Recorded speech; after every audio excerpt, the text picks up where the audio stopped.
And now, a brand new episode of the Script to Screen News Hour here on Radio Lebanon 96.2 FM with hosts Alan Mahana and Had Solo.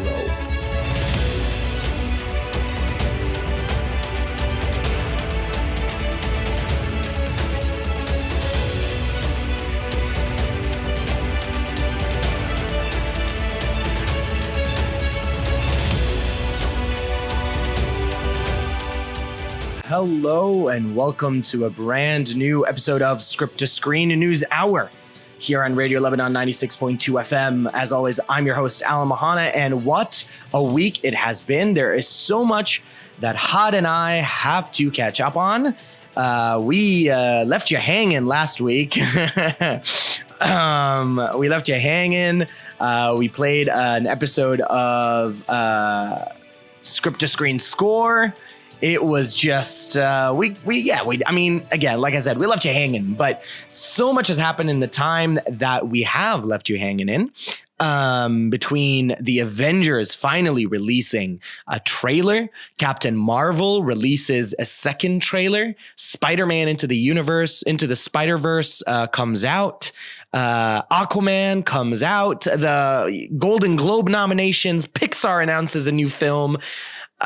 Stranger Things announces its season 3 episode titles, the Mandalorian casting, and so on and so forth. And I cannot do it alone. So here is the solo to my Chewbacca to help me figure it all out. Had Solo. Yo.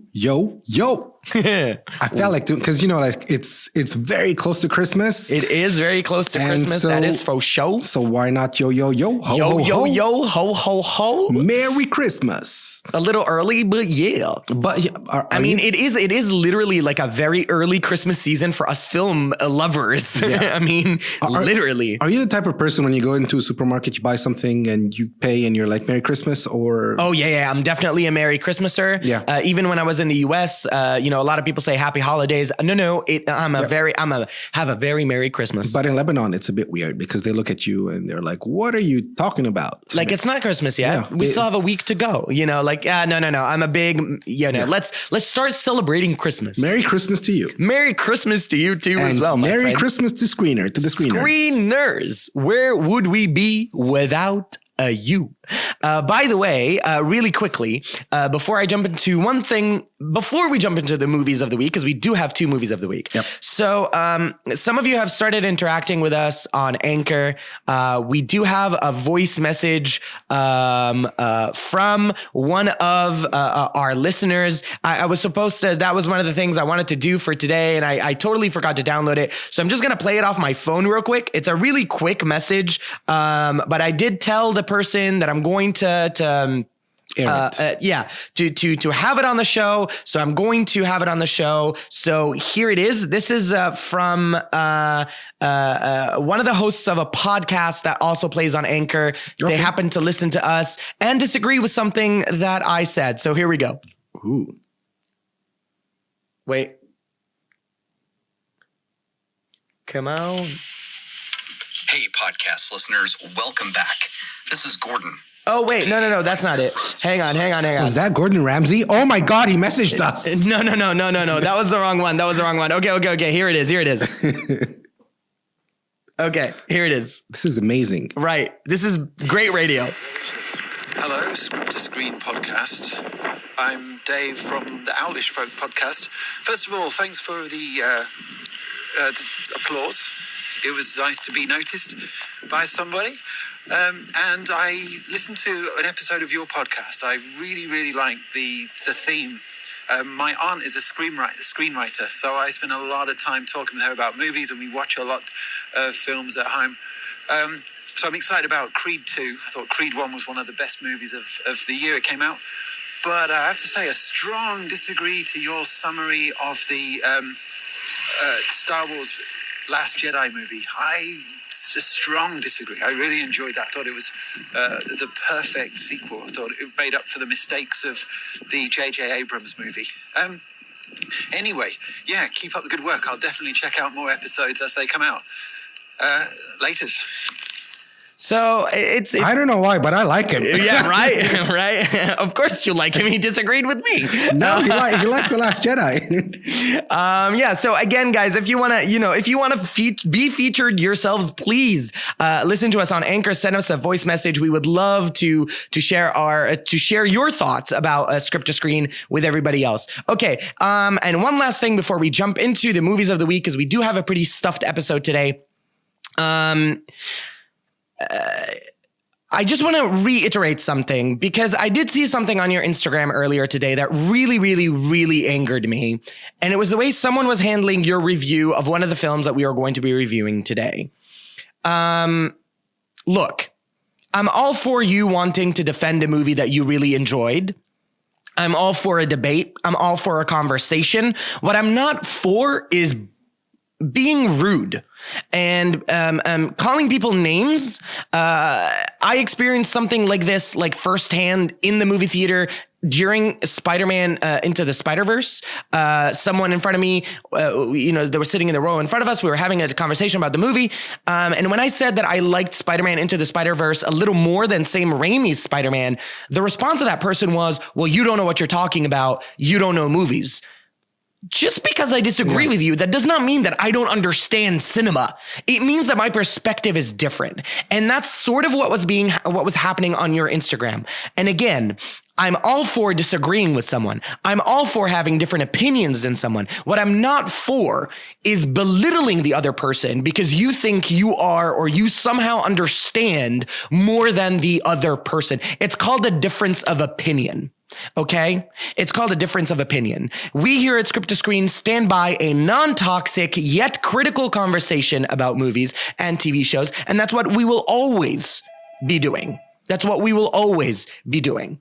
So essentially, this is what I wanted to say. Yep, I totally agree with you. People are entitled to opinions. There's no way every single person is going to agree with every single person. There's just a way of how to talk to someone, of how to deliver a message. I have no problem with someone disagreeing with me whatsoever. On the contrary, I enjoy listening to other people's feedbacks. But again, there is a way to do it. And today on the show, you and I are probably, we are going to disagree on a movie. Yep. But this is how it's done, in a very diplomatic and a very friendly way. I'll listen to your feedback. You'll listen to my feedback. And it's not, the point is not for me to convince you or you to convince me, but it's just to listen to one another. So thank you for the shout out, by the way. I appreciate that. Of course. And I do agree with every single word you have said. I will always have the back to the solo to my Chewbacca. No, damn it. I can't. All right, here we go. So the first movie of the week is none other than Spider-Man Into the Spiderverse. Let's get to it. You gotta say I love you back. Dad, are you serious? I want to hear it. You want to hear me say it? I love you, Dad. You're dropping me off out of school? I love you, Dad. Look at this place. Dad, I love you. Dad, I love you. That's a copy. Time to swing, just like I taught you. When did you teach me that? I didn't. It's a little joke for team building. Hey, guys. Okay, who are you? I'm Gwen Stacy. Come on. How many more spider people are there? Save us for Comic-Con. What's Comic-Con? Let's go!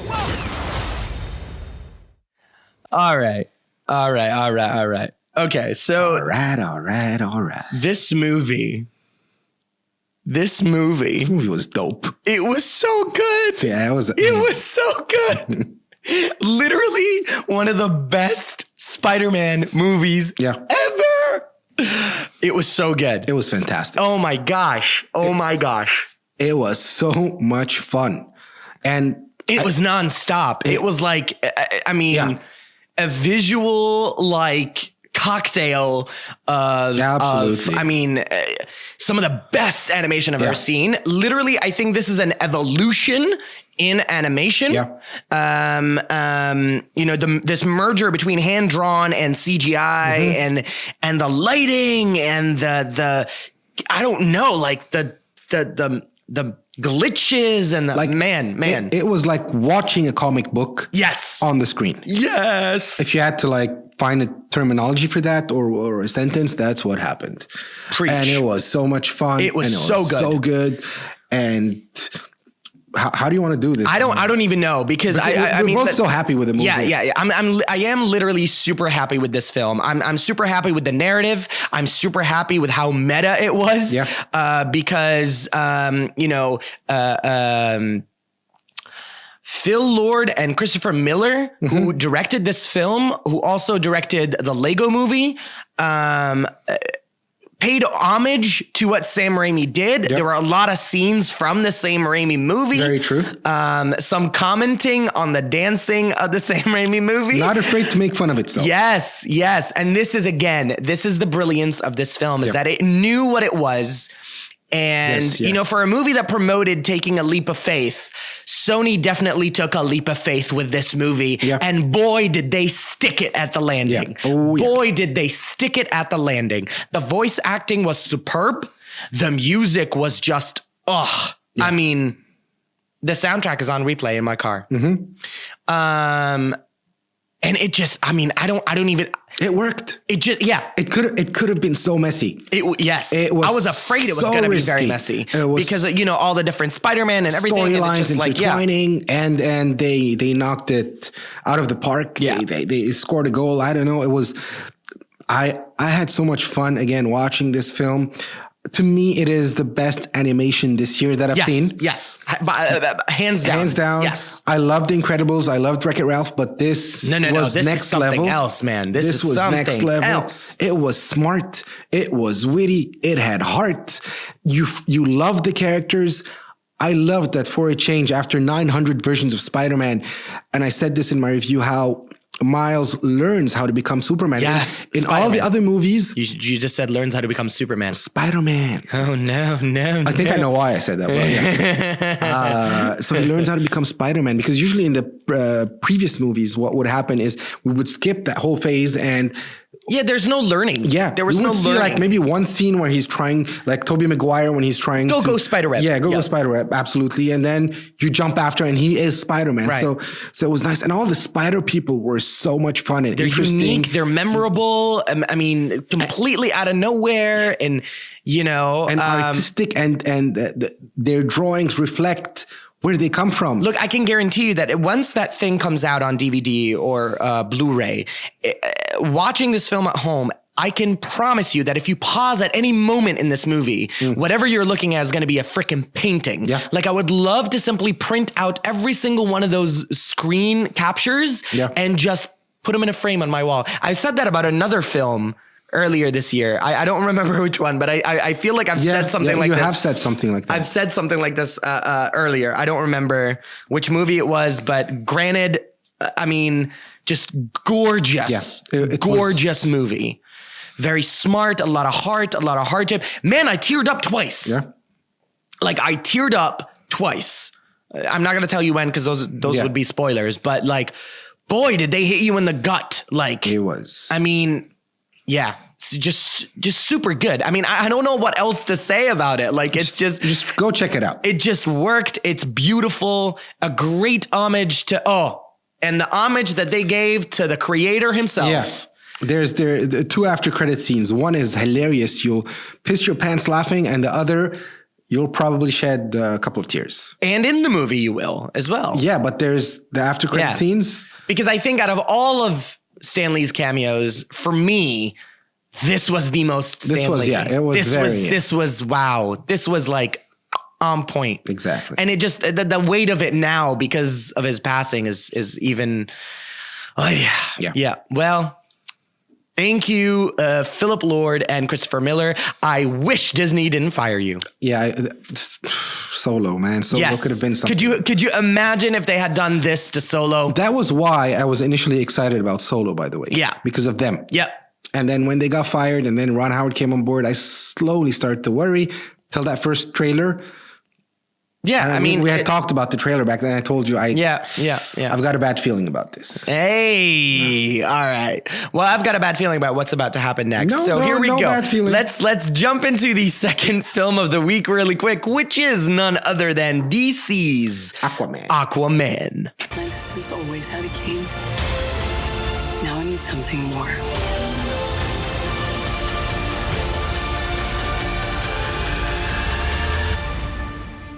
But what could be greater than a king? A hero.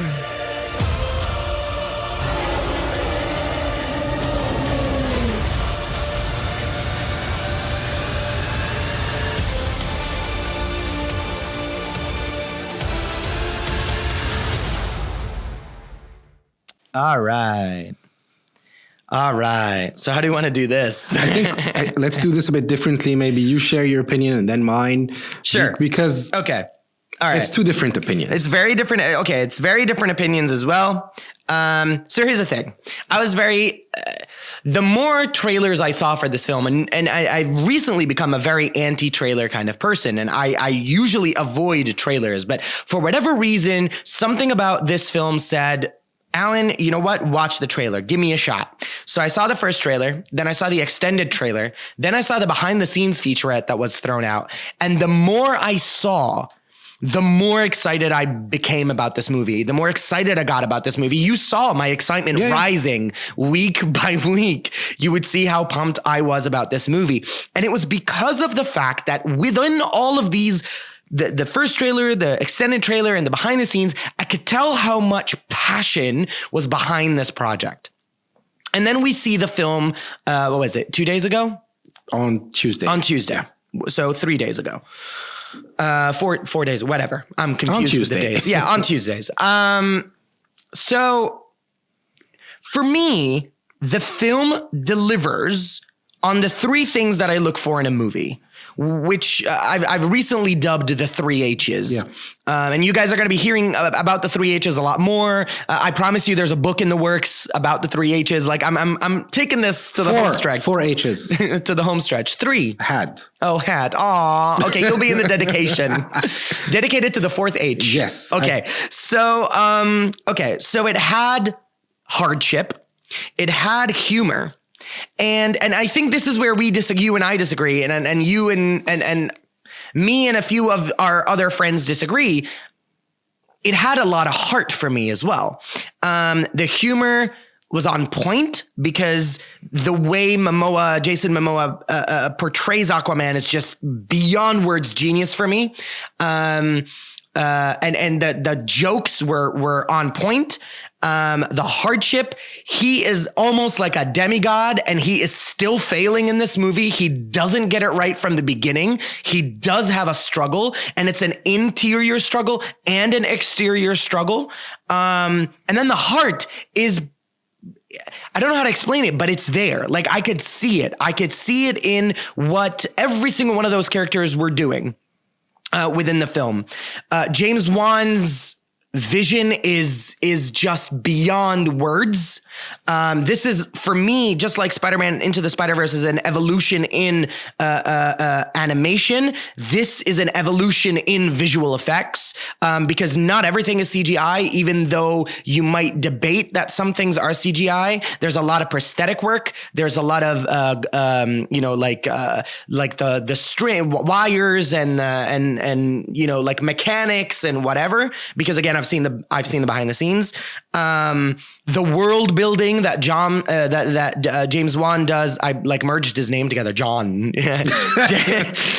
Wan does it for me, like, and you're I'm gonna say it anyway. For me, this rivals the world building in Black Panther by far. It's so grounded. It's so organic. But on the other end of it, it's also extremely operatic. It is an opera. And I compared it in my review to Star Wars because Star Wars is a space opera. For me, this was an underwater opera. Star Wars has its moments of absolute cheese, and we somehow let it go and forgive it because of the overarching narrative. This had moments of cheese, and I chose to forgive it because of the overarching narrative. And again, when you look at it as an opera, if you don't look at it as, like an action movie, but you look at it as this underwater epic, like an underwater opera, even the language, just, you forgive it. It is very much a Shakespearean underwater opera.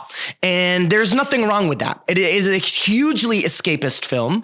The score by Rupert Gregson Williams is just beyond words beautiful. Yes, there was this one hiccup with a song, and I will admit that was a hiccup, and I want to kind of just smack James Wan on the hand because it was completely unnecessary, and it does take you out of the movie, just for that one moment. And it's like a song by Pitbull, completely pointless for it to be there. I think his like Fast and the Furious self just wanted to put it and put that song in the movie. The chemistry works for me. Were there like a little bit of hiccups in the acting? Sure, yes, I will admit to that. But again, in a movie that's 2 hours and 25 minutes, not once did I feel bored, not once did I feel confused. I know you said that you felt that there was a confusion in the battle sequence. I didn't see the confusion myself. Like I was very much with what James Wan was doing. His long takes, again, like... I mean, that's all I'm going to say here because I want you to talk as well. But yeah, I mean, I absolutely loved it. It's very clear. If you want a more in-depth thing, you can read my review because I want to let Hod talk. Yeah. So unlike you, I was disappointed. Okay. I didn't hate the movie, to be very clear, because I think some people are thinking that I hated the movie. Okay. No. I think DC has had an issue for a while with the previous movies going too dark. And I said this in my review. And here they try to not imitate, but go for a more lighthearted Marvel kind of vibe to the movie.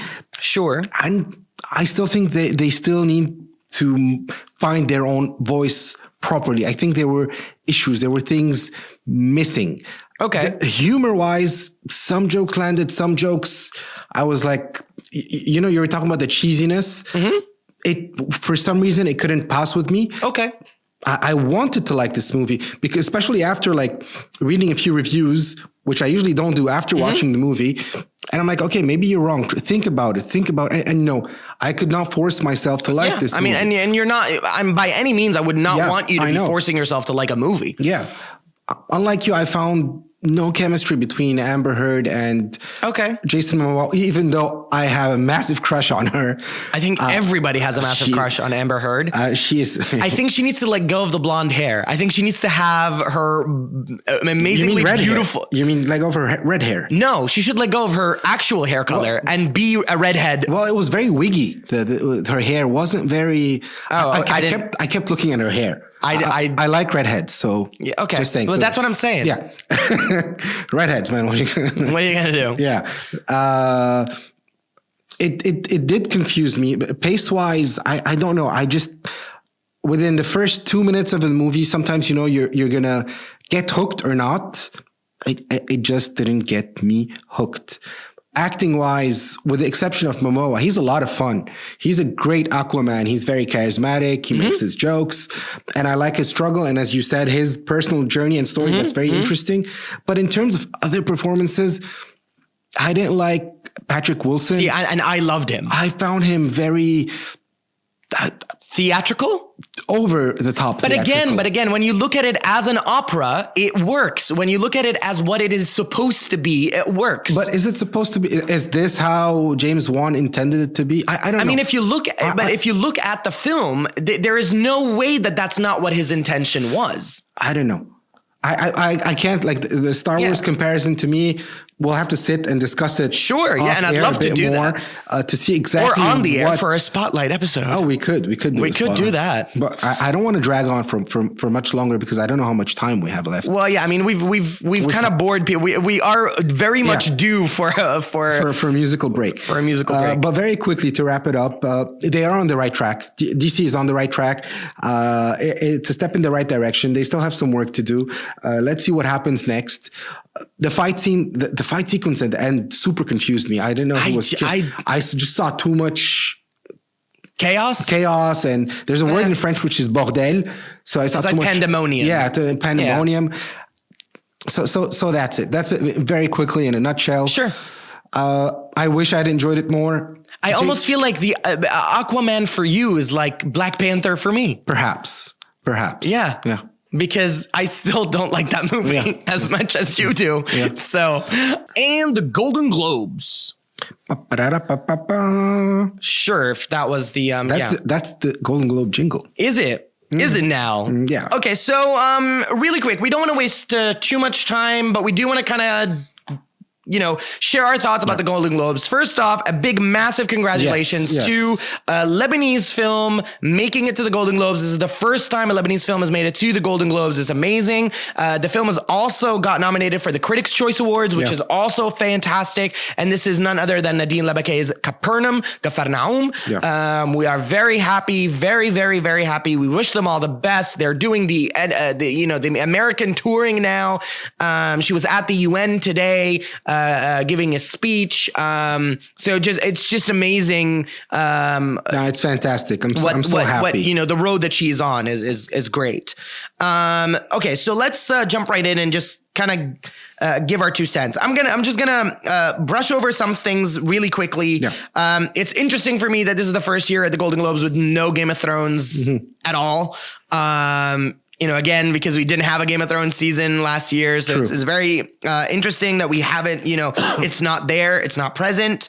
I'm happy that Timothée Chalamet got nominated for Beautiful Boy.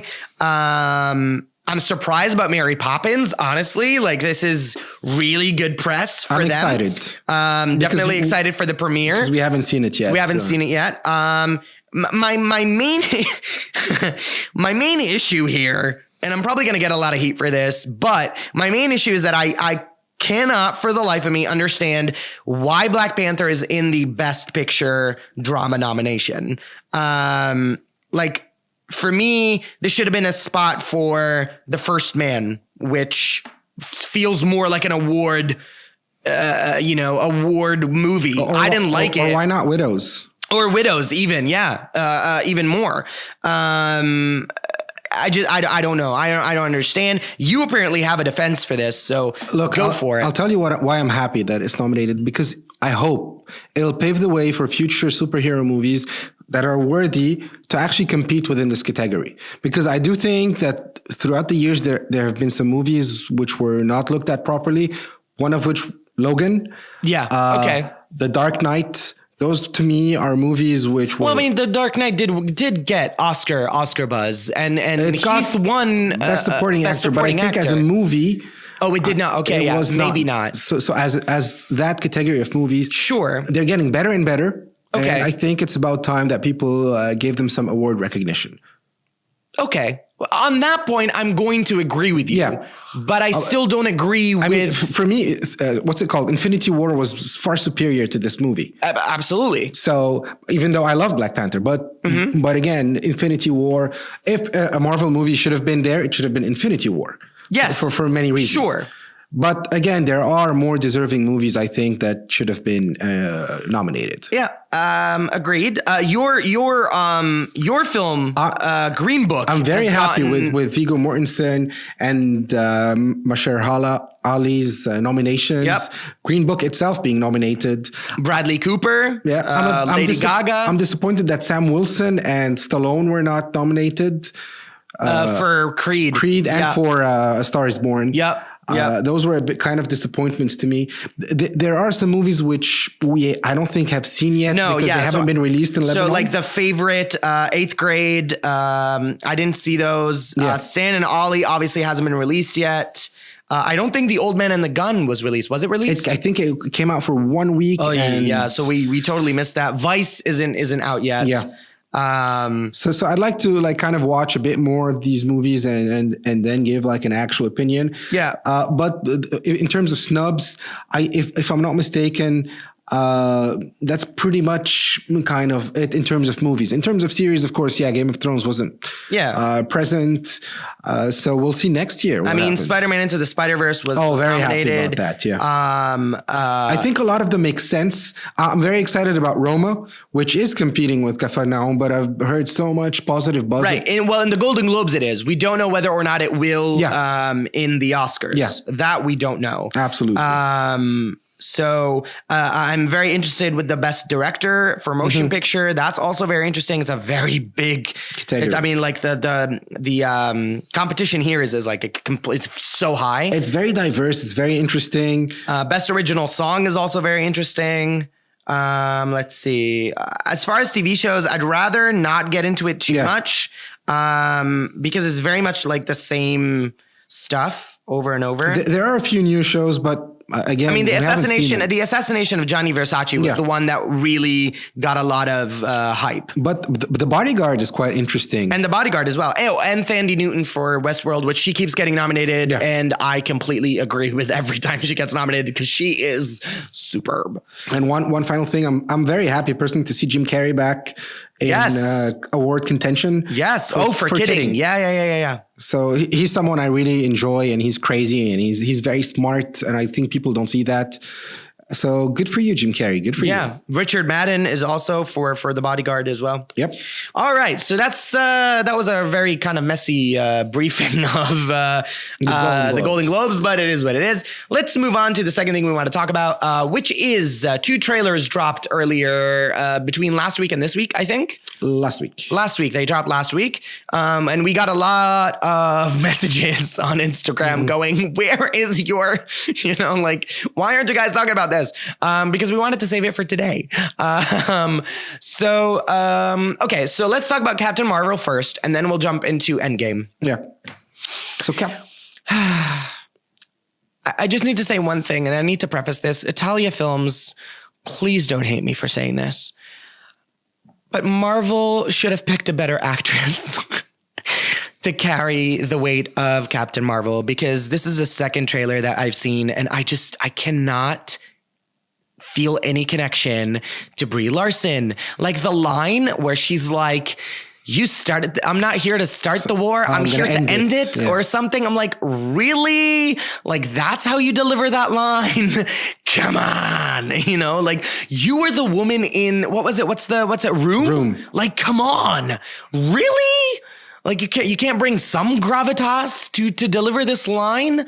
I don't get it. I'm just excited about the storyline, the story itself. I think the only thing I'm excited about is seeing a younger Samuel L. Jackson and a younger Coulson. No, but I want to see how this all ties into everything coming next. The trailer we're going to talk about like after. Yeah. But look, I enjoyed it a bit more than the first trailer. Okay. Sure. But still, I did have some issues with it. She's not believable. I don't want to sound like I was going to say something bad, like a jerk. I don't think she's superhero material. No, she's not. That's what I'm saying. She's not superhero material. Like she's very much indie movie, whatever drama stuff. She doesn't have that that you need. Like, again, we spoke about Gal Gadot earlier. And I know we shouldn't probably mention her name in Lebanon, but whatever. She's not the greatest actress either, but you believe that woman is Diana. You believe that she is Wonder Woman. There is not a moment where she's on screen where you're like, like you're in it with her. You know what I mean? And even though she's not the greatest actress, she still carries the weight. She is still believable as Diana. Brie Larson is not believable as Captain Marvel. She just isn't. And I don't know whether or not this is because of the screenplay, because again, we're only seeing the trailer here. I'm not convinced. And the fact that I'm not convinced and I feel like she's such a flat Captain Marvel scares me for Infinity War, because if this flat superhero is supposed to be the superhero that's supposed to save everyone else, okay. Let's wait and see. Like, it ain't exciting. Again, I want to see. I'm curious. The backstory. I'm still gonna go see it. I would recommend that everybody go see it. Yeah. This is just my take on the trailer itself. You know what I mean? That's my take on the trailer. Yeah. Moving on to trailer number dos. Avengers Infinity War. Yeah. Avengers Endgame. Yeah. Have I been saying Infinity War this entire time? You said. Yeah. Crap. All right. Well, Because we're used to saying it. Avengers Endgame. Title. It's not the title, guys. Yeah, okay. Because after Infinity they War, can't say that is the title. I mean they're not going to reveal. Like, there's a whole marketing strategy behind that. Sure. They have to tease and mess with people, even if it, Doctor Strange knew it in Infinity War. Well, We're in the he Endgame saw. now. I don't know how many versions. It's like you trying to guess my Halloween costume, and I never told you what it's going to be, even had you guessed it. Yeah. So is that? Yeah. Okay. So I'm still a little iffy on that trailer as well. I do like the weight that it offered in a way. But I'm still very iffy about this being the trailer that we've been getting teased about for the past, I don't know how long. You know, it just felt like, oh, we are bound to see something epic. And But we you can't. You can't see something epic at this point. Well, For so many reasons. yeah. I mean, first of all, you have Captain Marvel, which is apparently heavily linked to this movie. Okay. Well, I have a rebuttal for what you're saying, but okay, go ahead. There are a lot of spoilers in terms of time travel, quantum realm. So we don't want to see that. But that's not the important thing to me about this trailer. The important thing was that this trailer dealt with not the superhero side, but the human side of these characters. Okay, I'll give you that. The mourning side. I'll give you that. The zero hope almost. And for 3/4 of the trailer, you're like, what's going to happen next? Yes, they've lost it. The trailer is literally like the aftermath of what happened. And then you have these 10 seconds with Ant-Man. And I had the biggest smile on my face. I'm like, what? What's going to happen?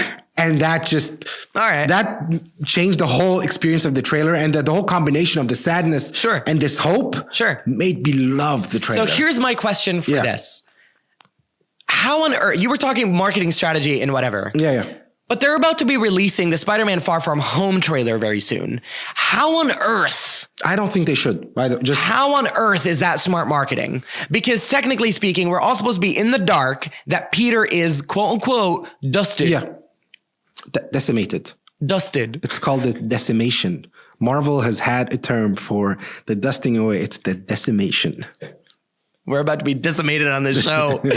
Oh man, I fully agree with you on Spider-Man. It's way too soon. Yeah, I don't understand why we're getting it doesn't even come out trailer next now. year. It doesn't. It comes out unless it's like a super teaser trailer of him in his room doing something which is completely irrelevant. But again, it shouldn't, because he's not supposed to be here. You wouldn't know, because there were talks at some point that this could be happening before Infinity War. I read an article at one point that the timeline is not set. That's interesting. So the bus ride at the beginning of Infinity War could be the ending of Far From Home. Far From Home. I read that somewhere. So okay. So time-wise, it makes but then now they're doing the whole back and forth thing, which is very confusing. Perhaps. But anyway,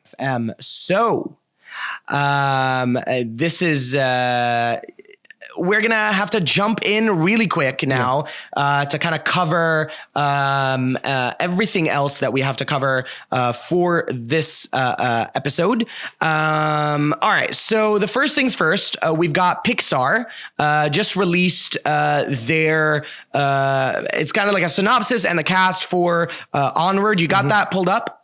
Or do you have it at all in front of you? No, but I do know that it stars Chris Pratt, Tom Holland. Julia Louis-Dreyfus, and it talks about these two elves played by Chris Pratt and Tom Holland, who embark on a journey. They're brothers, and it has to do with like losing their father, and it's like the magic elves again.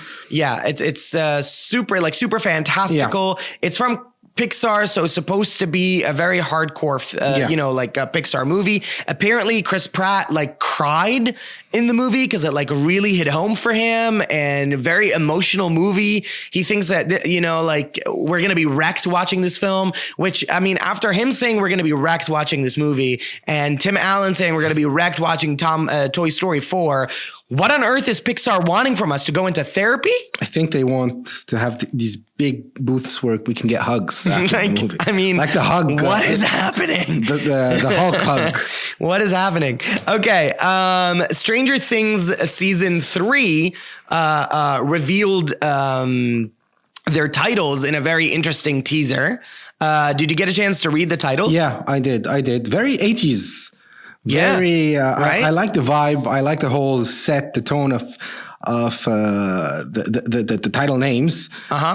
But as usual, they're confusing. I mean, you try to connect certain dots and certain things, and it's a marketing thing. They can't give away everything. Well, that's true. I didn't want to read the titles. I didn't want to know anything about Stranger Things. Oh, and I forced you to do it. But it's okay. But it's okay. Oh, I didn't know. I'm sorry. No, it's fine. But yeah, like Susie, do you copy the Mallrats, the case of the missing lifeguard, the sauna test, the source, the birthday, the bite, the battle of Starcourt. I mean, the last one really excites me. It's a battle. Starcourt, could it be in a mall? Could it be? Yeah, probably. In an arcade I think something? so. And I kind of like the first one and the third one. Susie, do you copy? I kind of like that. Yeah. And I also like the case of the missing lifeguard. Yeah. It's just funny for me. I don't know why. I read that and I was like, I like the Mallrats because it's Mallrats. Kevin Smith, if I'm not mistaken, reference. Oh, yeah. His movie, Mallrats. Yeah. So I mean, that's exciting. So we're starting to get the Stranger Things, what do you call it? Like the teasers and all that stuff. And it's fun. I can't wait for season 3. I enjoyed season 2. I still think season 1 was a lot better. But I enjoyed season 2 and I can't wait to see what they do with season 3. And there's a leap in time. I think there's an entire year. So everyone's grown up and so on. So that's fun. Mandalorian casting news. Also very interesting. It's so exciting.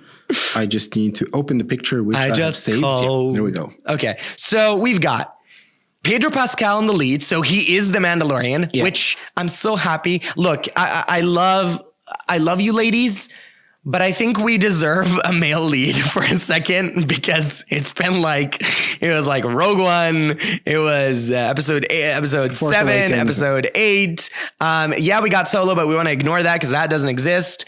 Just kind of like episode 1 doesn't exist, except for Darth Maul and Qui-Gon Jinn, but everything else doesn't exist. So I'm happy it's Pedro Pascal. He has that certain je ne sais quoi about him. And he can act. Yes. I think he can bring seriousness to the Star Wars universe. Yes. Werner Herzog, which is a very interesting choice.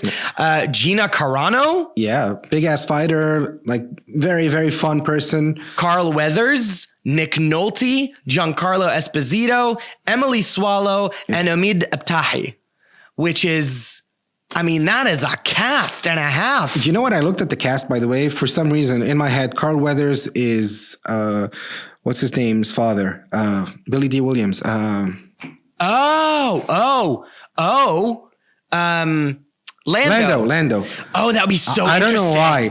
And Omid, because maybe he's like Arab. It reminded me of in Rogue One. Riz Ahmed's character. Riz Ahmed's character. I mean, at this point, this is just like looking at people. But this is weird though, because this is supposed to be set between episodes 6 and 7. So who knows? So, I mean, it'd be a little weird in the game to bring in Lando's dad. But I'm excited about this cast. Yeah. I love Giancarlo Esposito. I think he's such a good actor. You've got Pedro Pascal. You've got Carl Weathers. You've got Nick Nolte. I love old Nick Nolte. He's been very interesting, like recently. So good. So I'm super pumped about this. I'm super pumped about it. I mean, not much to say at this point, but the more we hear about The Mandalorian, the more excited I get. So can't wait for that to happen in 2019. Can't wait to see the show. All right, here we go. Box office. What a weird box office this week. Oh my God. This is... Wow. I'm so confused. Okay. It makes sense, but it shouldn't make sense. This is such a bad week. I mean, this was, okay, granted, this is this week's, right? Yes, this is this week's. So granted, Spider-Man and Aquaman haven't come out yet, so they're not officially in the box out. I mean, they came out on Thursday, so hopefully this will immediately change. It'll change next week. Okay, so starting at number 5, we've got The Possession of Hanna Grace with 3,457 entries this week. This is the first week, and it's in at number 5. And also in its first week, Mortal Engines by Peter Jackson. Produced by, yes. And written by. Yeah. But not directed by. Sorry, my bad. Je m'excuse. So yeah, Mortal Engines at 4,206. In its second week, Creed 2 has 5,225 entries this week with a total of 15,497 so far. Yep. At number 2, also new, is the new Julia Roberts movie, Ben is Back. And it has collected 6,025 entries. It's very interesting with Ben is Back because it's been very like polar with its reactions. Like some people really love it, but some people are just like, ugh, worst script ever. Well, I feel a lot of people saw Julia Roberts on the poster and just went in. Oh God, yes. This is the country we live in. And finally, number 1 is still the Lebanese film Khabsa, just like this week's box office, with 10,153 entries this week. This is the third week of it being in the movie theater with a total run of 35,002 entries in total. I don't know what to say.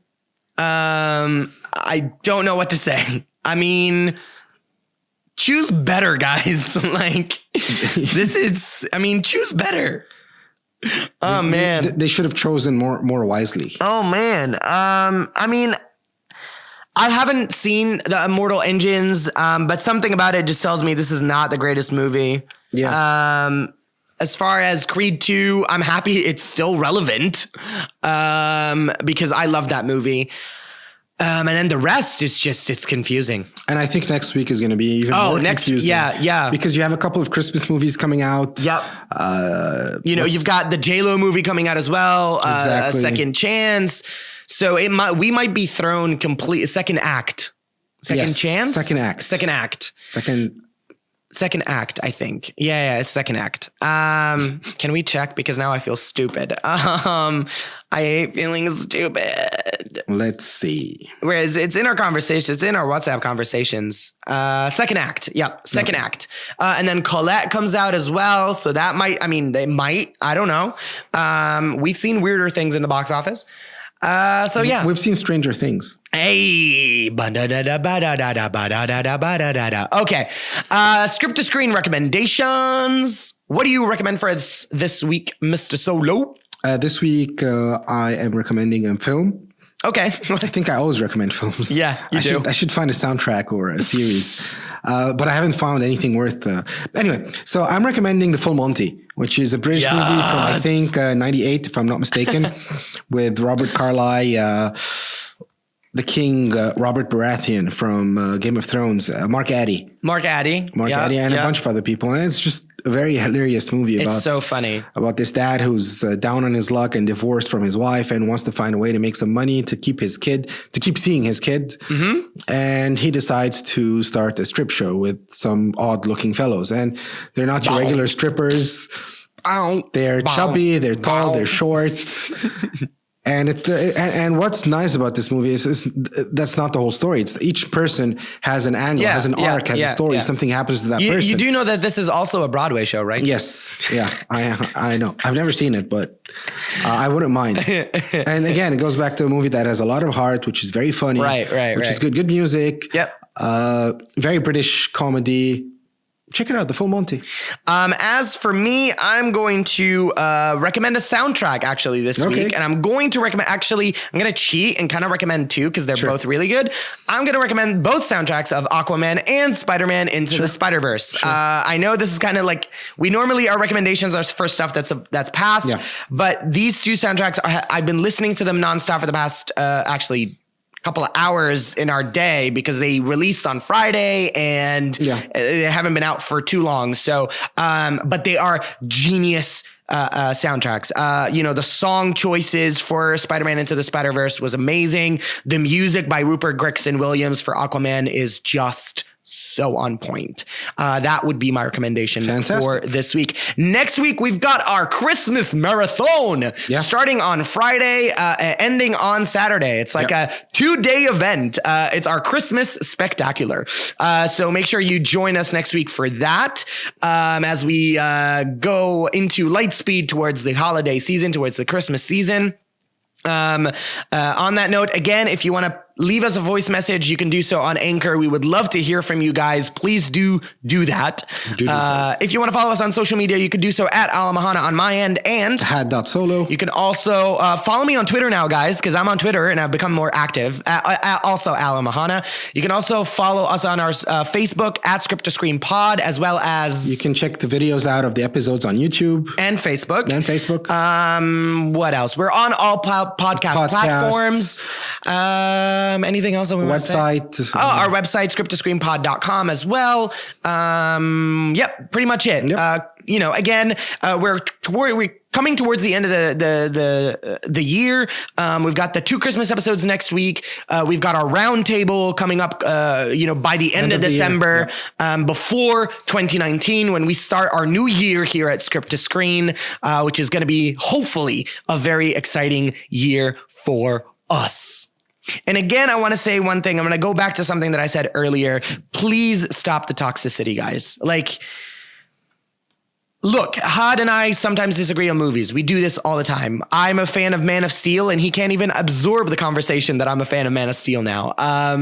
Literally when I told him that first day, he was like, don't talk to me, but again, it's in a place that is safe. We know how to talk to each other. Proclaiming that somebody simply isn't paying attention to the movie, you can't make a statement like this. You cannot attack like this. You want to have a conversation? How about you sit face to face with us and have a conversation instead of barking on social media? Because that's simply cowardice. So we don't mind having a conversation with you. We would love to bring you on the show and have a conversation with you if you want. But don't do it on social media in a cowardly way. We're all about feedback. We're all about feedback, but we're also all about having a non-toxic conversation. It's all about respect and loving movies. Yeah. Choose wisely, guys. Choose wisely. On that note, we're going to end our episode for today. Had, as always, been a pleasure. Always a lot of fun. Always a lot of fun, my friend. Solo to my Chewbacca. Any last words from you? Any kind of little tidbits you want to say? Anything you want to share? No, I just, as usual, I want to thank the screeners for their support. Always. We cannot do this without you guys. We're growing constantly because of you, because of how amazing you are. Thank you so much. And watch a lot of movies, a lot of series, and some soundtracks. And hopefully next time I'll recommend a series or a something. soundtrack. Yeah, something that's not a movie, because you've been doing that for a while. Yeah. Again, I repeat what he said. You screeners are why we do what we do, and we love doing what we do. This is it, guys. I mean, talking about movies, talking about TV shows is all that it's about. So thank you for being our screeners. We love you, and we'll see you next week.